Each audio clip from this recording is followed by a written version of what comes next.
What's up, everybody? Welcome to another episode of Game Dev Unchained, the #1 game development podcast about game development and the lifestyle thereof. I am your host, Brandon Pham, and with me, a special guest this week, Jason Lee. How you doing, Jason? I'm doing good. Awesome. So this is a part of the podcast where I ask our guest, which is yourself, about yourself, like where you've been, where you at, where you heading, just a little short introduction to our listeners out there. Yeah.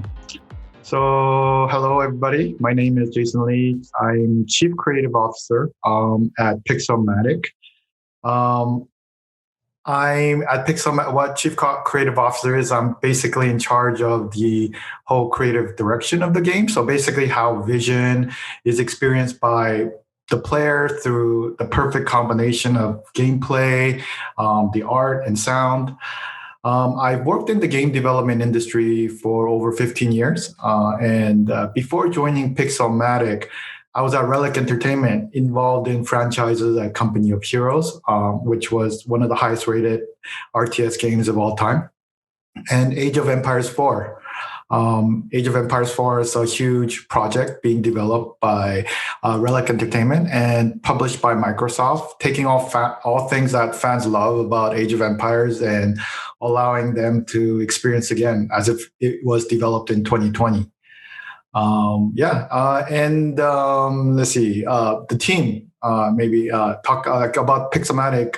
Pixelmatic is a game development studio based in Shanghai with distributed teams all around the world. So most of the creative leadership team is based in Vancouver, BC, and Victoria in Canada. The team at Pixelmatic is comprised of many AAA veterans in the game development industry. They come from industries like Relic, Ubisoft, BioWare, Nintendo, and have worked on games like Company of Heroes, Age of Empires 4, Homeworld, Anthem, EVE Online, and more. Awesome. Well, there's a lot to dig into here, so we're gonna go, off tangent once in a while. But the meat of the topic is, of course, what you guys are doing at Pixelmatic and MMO in general. But a few questions that I think to kind of dive deeper into your origin story a bit. So you started in AAA. You spent a good amount of time in AAA. And what I always find interesting is developers that jump around a lot to different parts of the industry. And now you have your own studio. Did you kind of go over like how big the team is real quick at Pixelmatic? Just to give an idea. About around 50 to 60 people now. We're growing. Yeah. Oh, nice. So to kind of compare that to what you're used to, how big were the teams over at your previous studio? Yeah, I would say like Relic Entertainment is probably like a mid-tier level studio compared to a bigger like EA, which would be like Omega. Yeah. But Relic, I would say, I think it's like 200 or so altogether. Yeah. Yeah. So one of the questions I always, because MMO has been a part of game development, game industry for a long time, and the name nomenclature itself is called massively multiplayer. Right. What does it stand for, MMO again? I always get it mixed up. Yeah, massive multiplayer. Yeah, online, right? And it's been kind of weird because the battle royale recently has kind of been dominating the charts and kind of took that and then it stretched it a bit because you're dealing with 100 players now. So how massive really is multiplayer online games now? Is it comparative to that, or like what is the average number size of players that you expect in a regular MMO? I think it really depends on their technical limitations. I think what defines an MMO is really just that there's a lot of players that can play together in one virtual universe, right? Something that's more than like 4-on-4, because that can be done. That's not an MMO.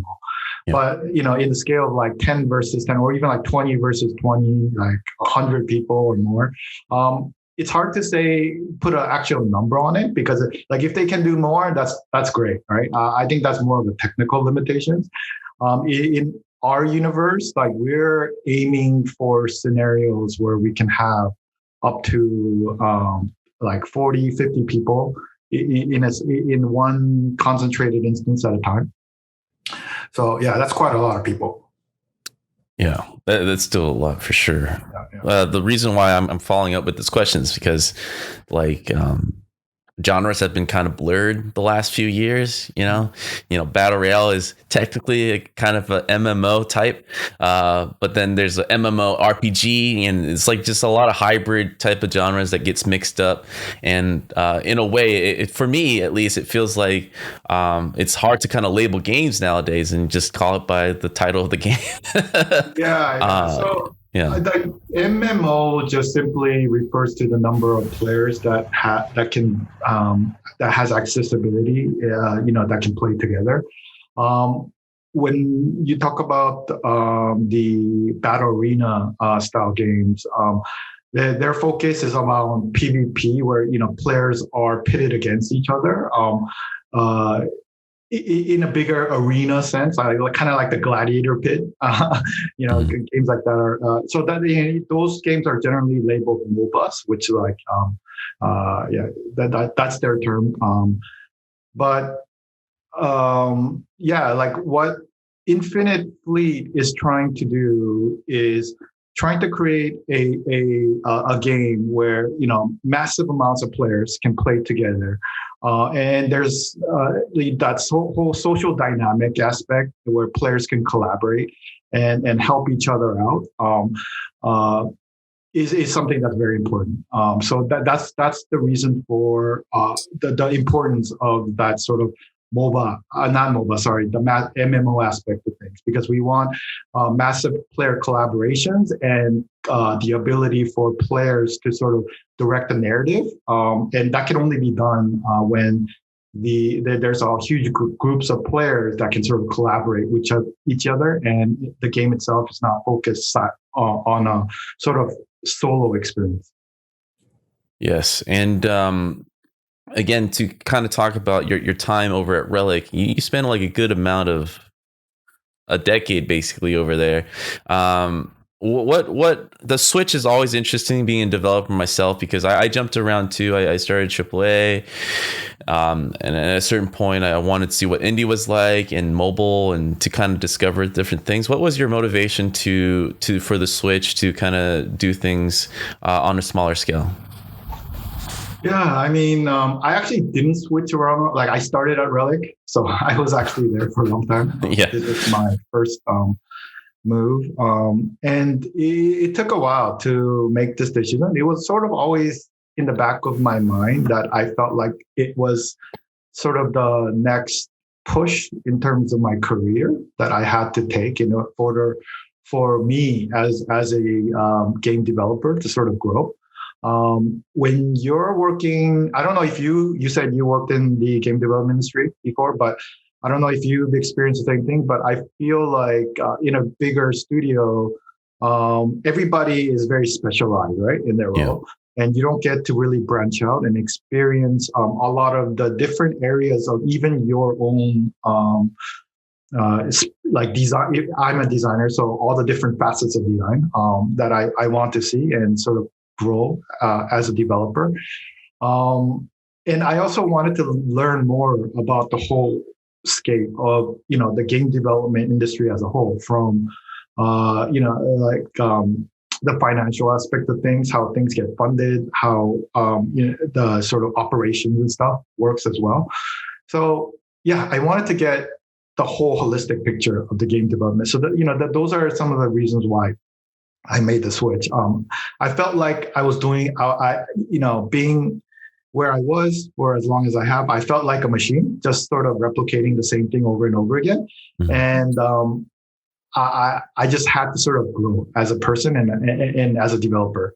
So that's the biggest reason why I made the switch. Yeah, I think a lot of developers, and I talk to students or listeners that are starting in the industry, and there is a glorifying aspect of AAA. It's the light that everybody kind of gets magnetized to when they think about moving and working in the industry, right? And at least that's how I felt. You know, when I was a student in the very beginning, and a good 4-5 years into it, I was like AAA all the way. There's nothing else.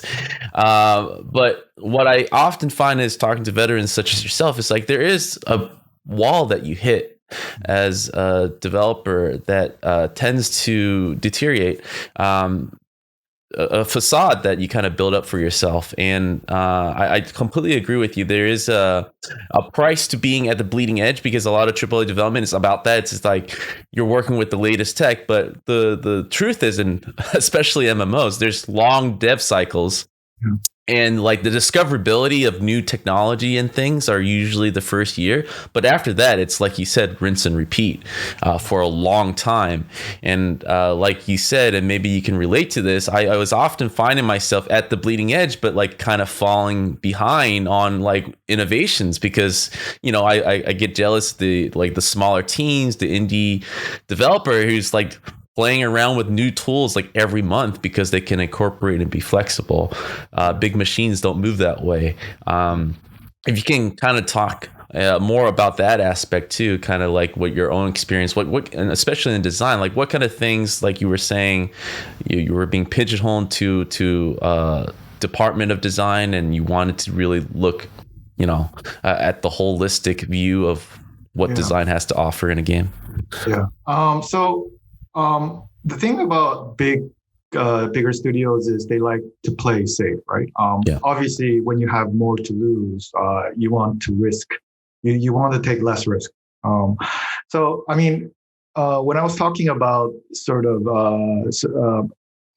being pigeonholed into what I was good at, a lot of what I was good at Relic was sort of systems design, multiplayer design, game balance.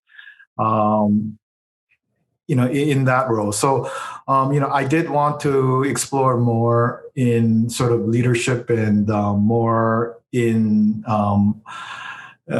sort of making decisions more on the higher level end of thing, because I wanted to sort of, I saw issues in certain designs that were at the core of things, and I felt like in some aspects, I didn't have the influence, and I wasn't involved to make those changes. I just had to sort of take that direction and make the best of it, right? So those are things that and maybe I was wrong. If I was more involved, I could have better understood some of those decisions, but I wasn't, right? So I just wanted to be involved and learn more about that. But it's just, like, I understand from Relic as a studio perspective. It's just that, there's this, we have an employee that's amazing at this one area. It is hard to find somebody that is as good. So, why put them somewhere else? Yeah. I understand that part from a company investment perspective, but as an employee, as everybody, they want to grow, right? And from a studio perspective, like bigger studios are less prone to sort of take risk and try new things, right? New IPs and new monetization model, new technology, because it hasn't been proven. They have to be the guinea pig, right? Where, the newer studios are trying to make indie games and they're trying to make a name for themselves, right? So they're more willing to make those kind of risks and take those risks and try more of that kind of stuff. So that's also super exciting. Being able to participate in the sort of new technology and new ways of doing things. Game development or technology or monetization and all of that, to see how we can sort of innovate the game industry as a whole. Yeah, and to kind of sign off on that too, one of the biggest trends last, I think, couple of years has been these relatively big teams, big games like an MMO, then finding smaller teams to do it, but more efficiently. and like you said, the comparison, that's why I asked the question before, like a relatively MMO team, usually AAA team, like first person shooter is like 200-300, and that's high. MMO, like you said, 200-300, it's like mid-size MMO, so usually those teams are even crazier. And now your team is growing from 50 to a little more, but there is a containment that you guys probably don't want to pass a threshold to kind of keep it relatively everyone has an opinion type of thing. But like the last couple of years has been that kind of move where we're like, these games that used to be made with bigger teams can be done now with better tools, better efficiency. Can you kind of talk more of that aspect of what you guys are bringing with Infinite Fleet that you feel is in comparison and more agile than what you were used to making? Yeah. So one prime example is I think it was Star Citizen that just said they raised like $10 million to open up a new. I mean, they keep raising money without the game being released, but yeah, they just raised. They have $10 million that they're going to dedicate to opening up a new studio with a whole bunch of people that are just going to focus on building their universe, their world. For us, like, we don't need to do that. The way we're going to build our world is through procedural generation by just creating specific rule sets for how the procedural generation it should execute, right? And that way, we don't need a whole a $10 million studio just based on creating levels. I think this is a bit overkill, what they're trying to do.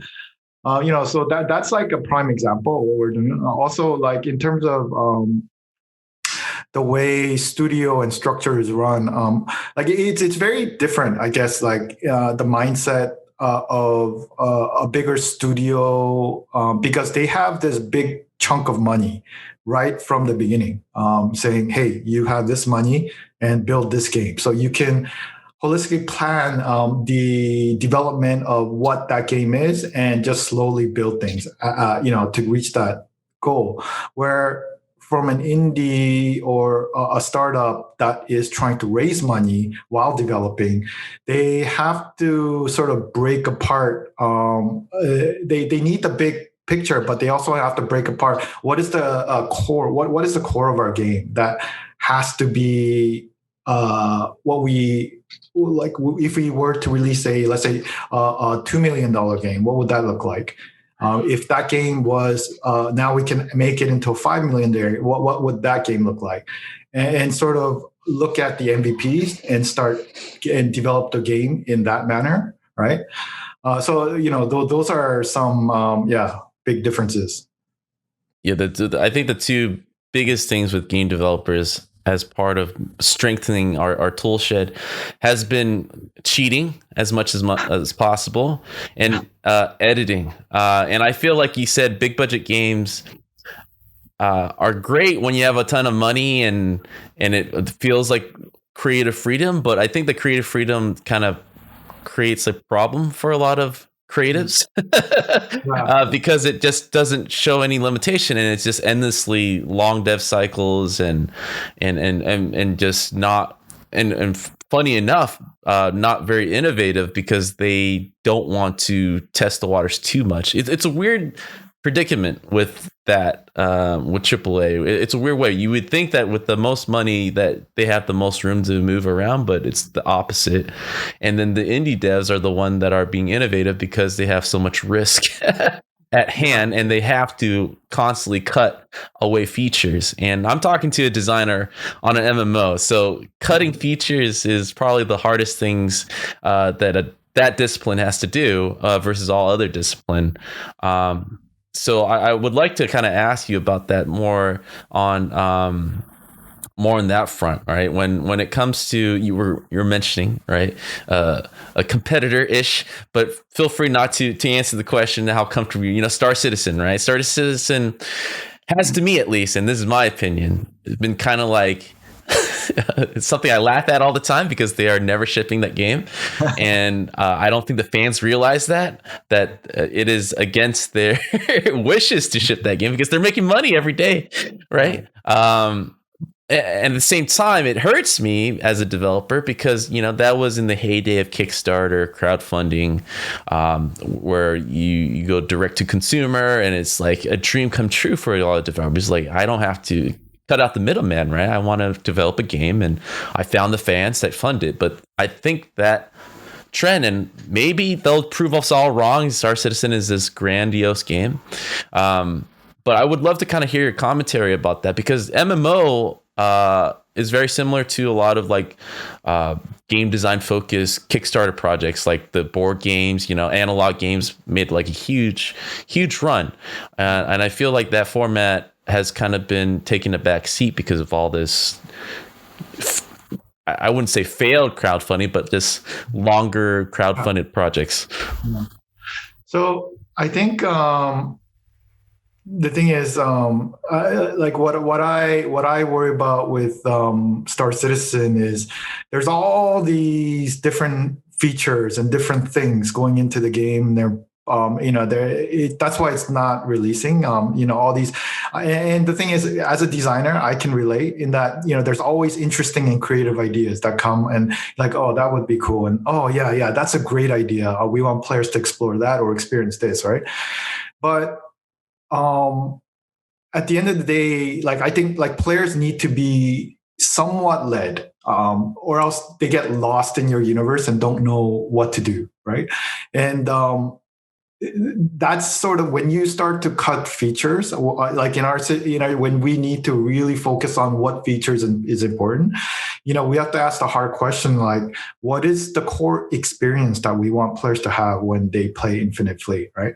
And that has to be developed first and foremost, and really beefed up first and foremost, and everything else is sort of placed on top. And then they sort of accentuate that experience and add to it, right? So it's really, yeah. I mean, the thing is, like, I think once you have a game and you've built the game with that sort of, with a healthy core experience developed, with some level of further depth, you have to really ask yourself, like, are all these features really necessary, with the original goals that we set in mind, or are we just just adding things just for the sake of adding things because we think it'll be cool, right? And I feel like that's sort of at this point where Star Citizen is sort of at. I don't think they really need to be developing the game anymore, but yeah. Yeah, I always joke around that if I can handcuff a producer with a designer in the studio, it solves a lot of the issues, because deadlines are so important for all discipline, especially. And I think for a major undertaking like an MMO, which I feel is still one of the hardest games or genres to kind of tackle, is very important to kind of like go back to the drawing board and constantly be reminded of what's important, to kind of make sure that things are going to go out in a timely manner, because that's another thing that I want to kind of lead into is super long game cycles. Super long game cycles kind of slows down discoverability, and because of that, trends, there's a lot of trends that happen within 3 years, within 5 years, within 8 years, right? And it's one of the things I think developers always try to avoid, because unless you're Rockstar, where you're okay with just pumping one game out every 8 years, that's unrealistic for a lot of studios to sustain. Yeah. I would love to kind of hear your commentary about that, your kind of your observation about that in general, about the industry, and if that applies to MMO or other genres especially. Yeah, I think games that require a ton of time, like 5-year development, 6-year development cycles, are really reserved for like that whole grand, grand game that you're trying to create this amazing, like Cyberpunk, for example, right? But for most games, I think if anything that works against them, because it's like even within a year, the sort of the trends and the things that players enjoy and they like and how they experience games and stuff, they change, right? So if you're for a long game development cycle, like from the time you start understanding who your player audience is, and by the time you finish, you're catering towards a very, they could be very different generation, and how they experience game could be totally different. So now you have to sort of take that into mind as well. I mean, if you think about, like, I'm a Gen Xer, right? So the kind of games and the things that I know in my generation that we enjoyed and we were okay with is vastly different, like amazing, like hugely different, right? From the gamers of today and how they interact with games because of social media and all sorts of different ways in which and the different number of games that they have access to, right? So yeah, I mean, I think it depends on the type of game you're making. Cyberpunk, I think it's like what, 6 or 7 years in development, right? Yeah. So like, I mean, and that's they were trying to create a very specific masterpiece, right? And that's why they took that long to make it. So I think there's a case to be made for certain games like that, but I think it's few. I don't think that should be the trend for most games. I think for most games, I think if anything, it's a negative to have like extremely long development cycles. And to be honest, they don't need it. From my experience, one of the major reasons for long development cycles is not that they were originally planning for these long development cycles. They usually plan for it to be really shorter, but like the delay element of things is the change in direction in the middle of or like near the end of the release cycle, right?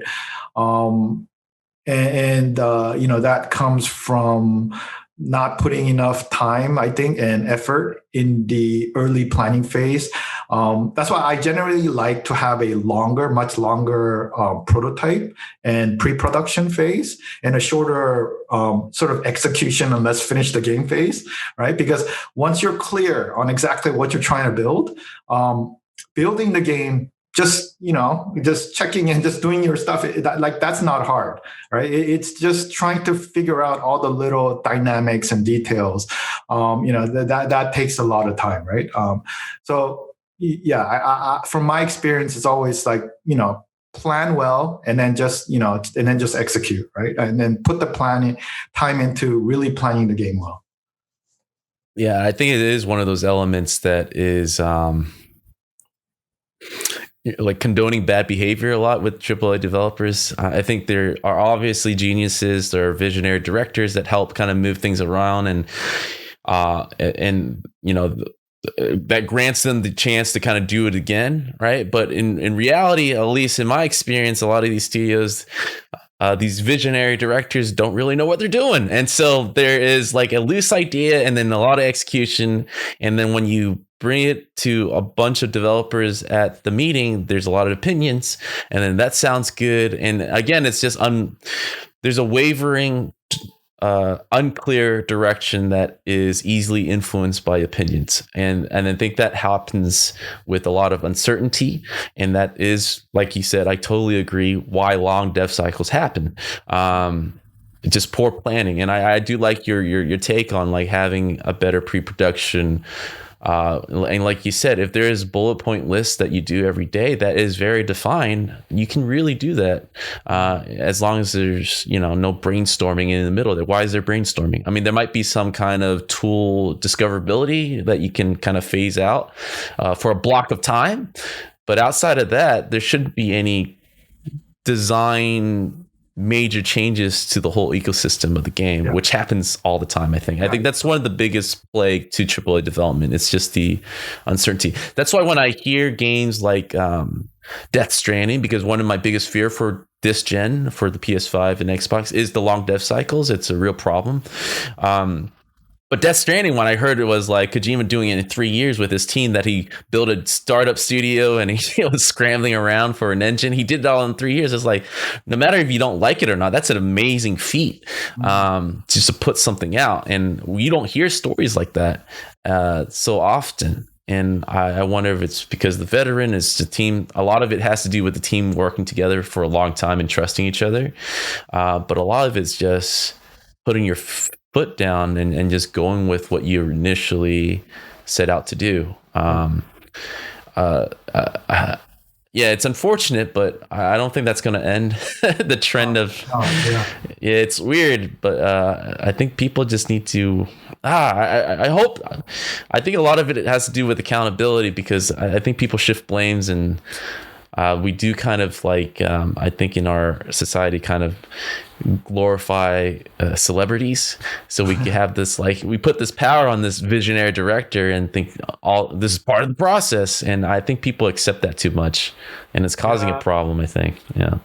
Like, the thing about visionary directors is that, like, some are great, but some are really just visionaries. Like, their job is to create the vision, but it doesn't mean that they understand how the players feel. And I think this is what you mean by, like, so sometimes their vision don't make sense. Yeah. And that they don't really know. They're just like expressing sort of their ideas and their creative world, and how they want that to sort of be expressed in the game, but they're not thinking about how the players are going to experience it, right? And so they just see it from their perspective, and that's usually when if it's not them, they need somebody in between, like somebody that's good with systems, somebody that's good that understands gamer psychology and sociology as a whole, to sort of create that link from that vision to how the players are going to experience things. And if they don't, then it's just like you have someone just talking and then be like, don't you get it? Like, the other people like, no. My 10-year-old has ideas. Yeah, exactly. It's just ideas can come from anybody, right? It's nothing like amazing. Maybe just maybe it's like they're really good at creating these kind of magical universes, right? But in a game, just because you have these ideas, it's not the same as writing a book where players are going to experience that world through words, right? They have to experience it through an actual gameplay. So the gameplay is the words that you see in the book. So how are you going to express it in gameplay to make that sort of world that this visionary person wants to see? And I think that's the hardest part in creating games. And if anything, it's the combination of really the artists that sort of express that creative vision with some of these systems designers that create the systems that sort of best express sort of that kind of vision, is where a lot of the credit sort of lies, right? Yeah, I mean, just to kind of sign off on that is one of the popular things that have been happening. I come from the art side. Is a technical art director, and that's someone that can basically build the game himself, but it'll take longer. And I respect that role a lot more, because you can basically replace me if I'm not doing it fast enough for you. But I respect that, because this is a person that understands the workflow, that understands the ideas, has a practicality to it, but he just needs a team to kind of help execute in a timely manner. So I respect that a lot more, because it saves me a lot of time, and it truly shows me that you put a lot of thought into this, so that you're not just throwing it over the fence and praying that I figure it out for you. Like you said, an idea is a dime a dozen, right? Everyone has one, but the execution, like game design, game development, this is not like it's a piece of entertainment, right? We're hitting deadlines to put it out there to sell.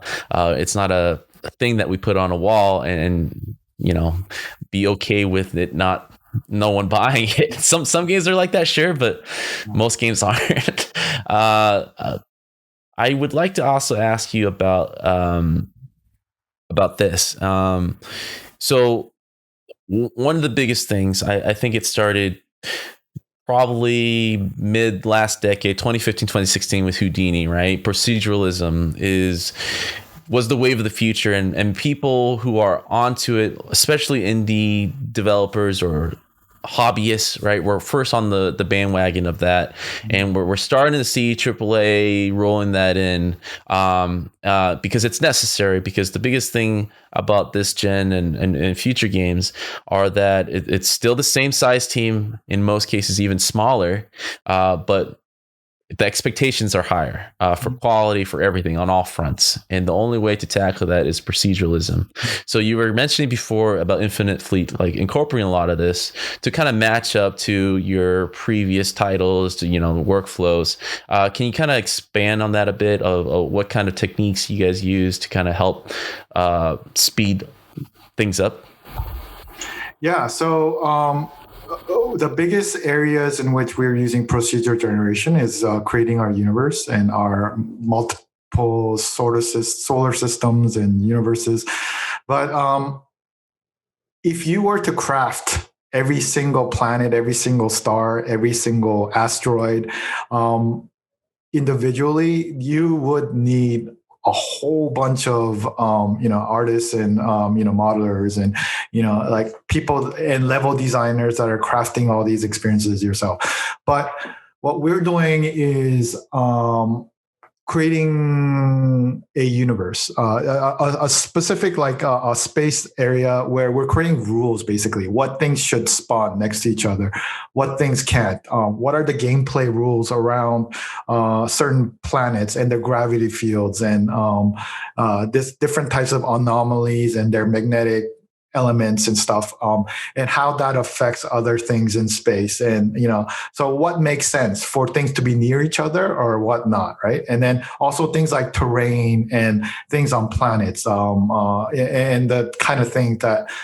can exist depending on the type of terrain and atmosphere, right? So those are like rules within the procedural generation that we create, so they don't have to be sculpted individually by a person. And once we create these rules, it just like execute, right? And it sort of fills in the universe with all these different elements, of all different possibilities and things that can exist, right? So it allows a smaller team to sort of create these giant worlds without needing a big team. Yes, it will need iterations and things, as we go. Obviously, we won't be able to anticipate every scenario because of that, but it still allows us to sort of execute bigger initiatives that, definitely a smaller team wouldn't have been able to do without this kind of technology.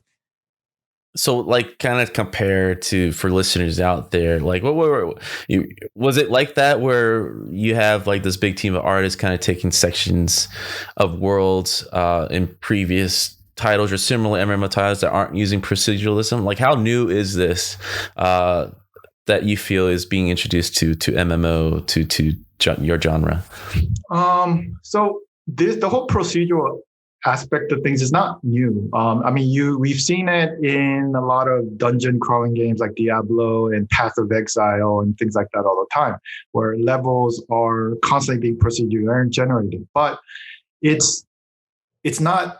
It's very simple. It's very basic in that it just moves walls around differently. The level itself is structured slightly differently. What we're trying to do is sort of evolve that to the next level, right? Where it's really just creating new worlds as a whole, and like creating new terrain, basically everything, new levels for players to experience, new content, based on specific game rules that we set that make sense within our universe. So I wouldn't say procedural level generation is new, but the way we're evolving it, the way we're sort of taking it to the next level, is sort of more innovative than what's been out there so far. So I always like to, I'm always magnetized and to system designers within the studios, because I do see you guys as kind of like the master of the universe, setting up the rules, or at least like the middleman, where the programmer just makes no sense to me and is antisocial, but the system designer is kind of like the middleman, where I kind of understand the functionality of how this game works and is entertaining to kind of listen to. But what I like to also kind of relay to the listeners out there is that, a lot of what you guys are setting things up have kind of laid down the footprint for artists. I come from an environment art background, and the way you think of setting up rules, because there are rules to how our world is and biomes and how things function, different stratas of the mountains. There's certain like weather condition and behaviors that just functions in a way that makes sense for you to kind of write it down on paper. We kind of been using that same way on the art only in recent years, where you guys been doing it since the beginning, to create it, to make things easier to kind of, but because by default, right, a lot of it is interactivity. It's not a movie, so a lot of it has to do with players' input and reacting from players' input, and that is just something I feel like, at least in the artist world, we're finally listening to you guys.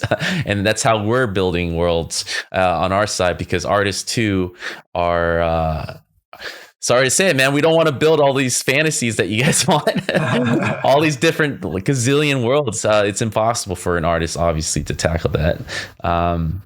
So to kind of, like you said, that there's been like a lineage of this development in proceduralism. Like, what is your kind of like outlook of what the future of proceduralism is? Or do you feel like the team size now? You were mentioning your team, is still growing, but is there a future where teams will give you smaller to make bigger things, or you think 50 to 100 is usually a good size? Just given the tools and even the evolving of these tools. Yeah, I mean, I think it really depends. For what we're trying to do, I think we can grow a little bit more. Like not just in the game, like as a development team, but in the marketing side of things, and the other parts of our company. But it really depends. I think I wouldn't say that, like 50, 60 is right for every game. Some games, don't get me wrong. I don't think like procedure generation is right for every type of game. For our game, it makes sense, right? If you're trying to make a more crafted experience where you're wanting the players to experience explicitly like what the vision is and nothing more, then something crafted might make more sense, and that would take more effort. But for what we're trying to do with Infinite Fleet is, we want players to direct a lot of what's going on in our universe, from the way the economy works in our game to our narrative. It's all player driven, and there are real consequences of what happens in our world. So, for example, like if, let's say there's a meteor headed for Earth, right? And people don't participate and work together and destroy it, then Earth is gone for everybody, and they have to live with those kind of consequences. That's like a very interesting thing about our game, is that it's like narrative. It's very player driven, and the consequences are real. And it's the same thing with economy. Right? Economy is going to be very player driven. We're not going to constantly trying to keep things in tune and they keep things in a way where we're trying to control the offset of how the economy is run. If players really value a certain type of resource, and they want to create an economy around that, then that's fine, right? We want that to happen. Yeah, definitely. One of the questions that I would love to ask you too, and kind of touching upon, it's a favorite question. I like to kind of throw this out to designers. streaming has become a dominant force to how we design and make games now. So not only you have to try to execute your vision, but now you have to add another layer of, is this watchable every second of my design? I would love to kind of hear your thoughts about that. Has it changed the way you design your games? Is it a big factor percentage wise, small factor? Like what kind of thinking process and pre-production you have to prepare for that now that people want to watch every second of your game, and for some games it's a buy it or just watch it type of thing? So I don't think there is a lot of thought put into that. I know so when we make a PvP game, and the game is focused for player versus player, that's definitely there is a lot of thought put into that aspect, because for a game to become an esport, it has to be entertaining to watch. That's one of the key factors to drive a game to esports. And a lot of developers think esports is something that they can make for their game to happen. Like, you can't make esports. It's just the players have to want it, right? So the only thing that developers can do really is to add things like observer mode and make the game entertaining to watch, right? Then the game has a potential to become an esport. But in our case, right now, we're focused on PvE, so player versus enemy, where later on, we will be incorporating a PvP aspect, and it's the PvP part where we'll really be focused on is the PvP gameplay when players play against each other, is that interesting to watch? Right? Is it too slow and there's not a lot of action and immediate rewards as someone that's watching, or is there enough there so it's engaging players, right? Those are metrics and things that we'll see later on. But in this case, for our case, we're really just I wouldn't say we don't care about it, but we don't really think too much about it at this moment. We're more focused specifically on just the players that would be playing moment to moment. How long of a cycle are they engaged in, and how likely will they be coming back after their first, second, third sessions and things like that. Mm-hmm. And I'm going to ask you to put on your biz dev hat real quick, just to kind of talk about that. Is that ever a factor while you guys were pitching Infinite Fleet around, where streaming becomes like a point of conversation for publishers to okay or some features, or asking you to add features? Has that ever been a talking point as part of your design?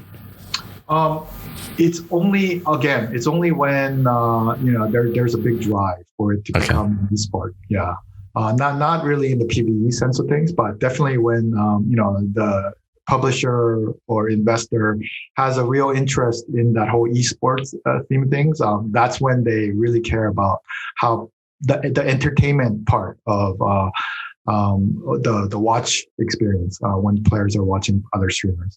Mm-hmm. So you briefly talked about earlier in the interview about distributed work. So obviously, pandemic time. It sounds like you guys were prepared for this more than others. Can you kind of talk about your thinking process before the pandemic? Why and how has that worked for you or against you for reasons? Just like you mentioned, we were doing it before the pandemic. So I was I've been contacted by a few friends at Relic, after the whole pandemic and everybody started working remote, that how do you run things? Do you have issues? All those kind of know-hows and stuff, right? So, I took the time to share that. The reason I think it's great in that it allows a studio to sort of attract some of the best talent from around the world. It also allows you to find talent a lot easier than when you're constrained to a specific region and a zone. So, those are some great things. Some of the difficulties are when you're spread out too much, I guess across multiple time zones, then it's really hard to set up meetings, because for some people it might be like 4 o'clock in the morning. So like those are some challenges that we sort of deal with, moment to moment here and there, either through arranging special meetings with people of that time zone. There are a lot of times when we just can't. It's just almost impossible to have meetings with everybody that's working on the team, in one meeting, just because it's spread out too much. Yeah. So those are some of the hard points. But then it works great for us for most things. I think the key thing is communicate often, and for people that have worked in an office space before, that sort of feeling of culture that emanates from working in a game development studio. It has, I think, like somebody in the studio, whether it's in the operations or whether it's management, they have to sort of put in that extra due diligence of making that sort of exist even when you're working remotely, because it has to be extra level of effort that has to be put in. When you're in an office space together, it just comes naturally, because you're always bumping into each other, and then you're sort of sharing your game stories that you played last night or whatever. But it's a lot harder when you're working remote, because when you have a meeting, it's just specific. Okay, what are we here to talk about? You're done, and then off, right? So yeah, somebody has to do that, because that's one of the things that's awesome about working in the game development industry, that sort of game development culture. So yeah, like making it not feel so much like work all the time, right? Mm-hmm.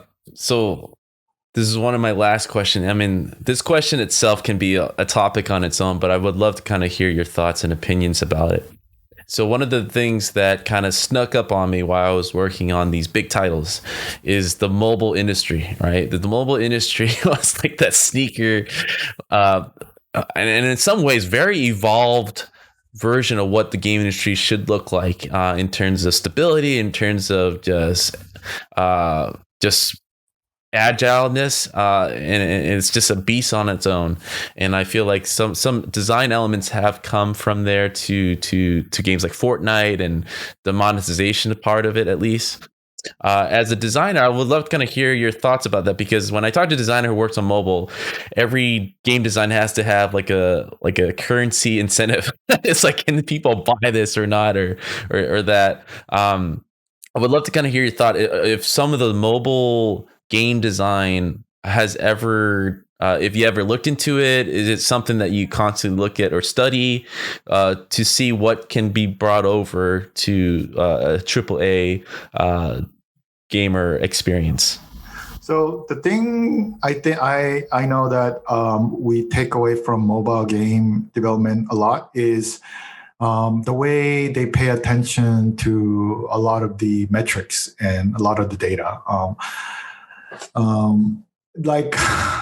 I don't like, personally, I'm not a big fan of how majority of the mobile games work, just because they base a lot of their decisions and game the things that they introduce into the game less about player experience, but more about how it's going to generate more profit for the studio. Right. Yeah. It's all based on revenue and engagement and how that's going to lead into more profit. Right. That's like their number one decision factor for everything. Right.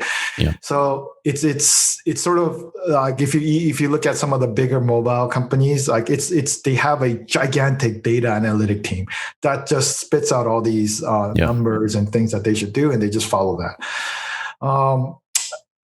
What I love about mobile games is that that sort of stresses me out with like PC and console things. And I just had a recent discussion with somebody in the industry about this. It's just like how when you're making games for PC, you always have to worry about the minimum spec, right? Yeah. And same with console. Like, what about the Xbox I don't know, like 360 or like even before that, you have to worry about all that, right? Whereas like with mobile, like everybody has a mobile phone, right? So all you need to do is make an entertaining game, and they have access to that, right? If your spec if your mobile phone can't support this game, you won't be able to download it, right? So it's pretty clear cut, like what you're doing. So in the technical aspect of as someone that's creating the game, it's a lot simpler. But like from a designer's perspective, the part that we do take away is trying to understand player behavior more. I think the game industry as a whole one of the big takeaways as the whole, whether it's console or PC, have learned from mobile is that the whole data analytic element.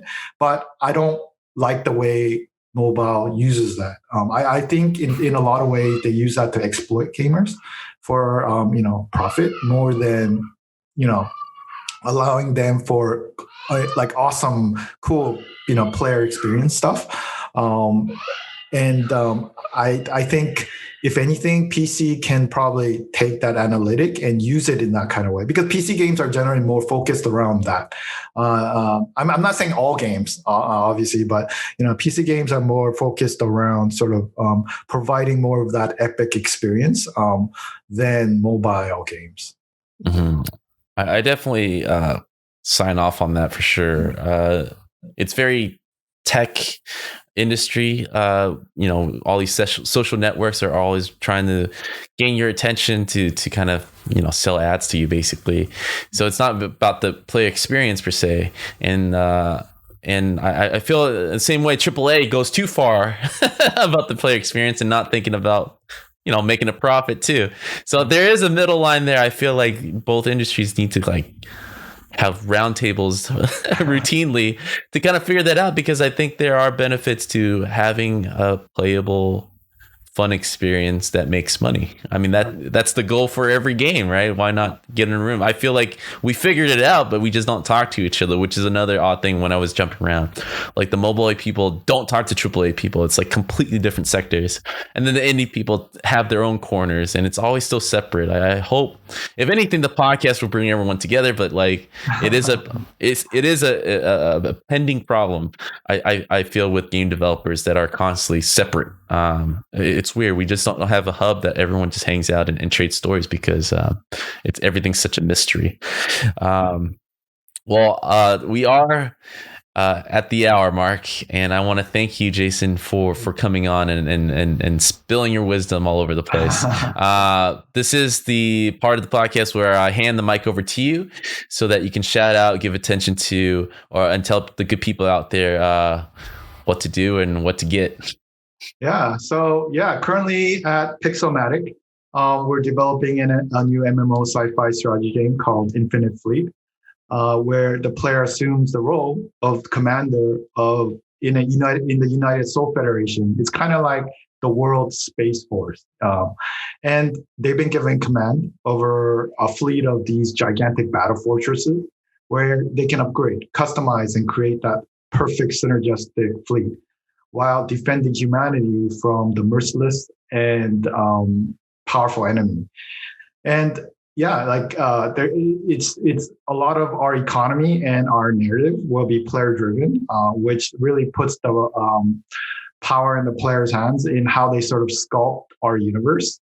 So if that sounds interesting, definitely check out our website, www.infinitefleet.com, where we have a whole slew of like lore and episodes of backstory that you can read ahead of time. And fundraising wise, we finished our first round of fundraising recently. We were oversold. Actually, we finished in like 2 days or a day or 2 days. Nice. $3.1 million or so. Oh, humble brag, yeah. And we're starting our second round, and that was more for private investors. And we're starting our second round of fundraising, which will be available to the public people, and that will be available on stalker.io. That's STOKR discoverability.io.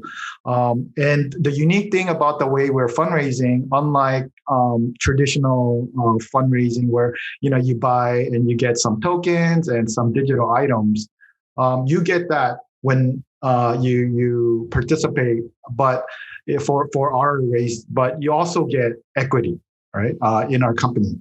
So what's like you don't the thing about games like Star Citizen is you just sort of get digital items, where in our case you actually get equity, real equity. So any kind of profit the studio itself makes, we share it with the people that own this equity. So it's a new way of raising funds, and there's a lot more value in it than just enjoy the game and it's nothing, right? You're just donating money in Kickstarters, where in our case you're also an investor. So yeah, definitely check out stalker.io, www.infinitefleet.com. Awesome. While everyone is captive in their homes because of the pandemic, I think people are actually looking forward to kind of own a piece of the universe. It's a nice fast time, as data shows. People are playing games like crazy. It sounds a lot of fun, man.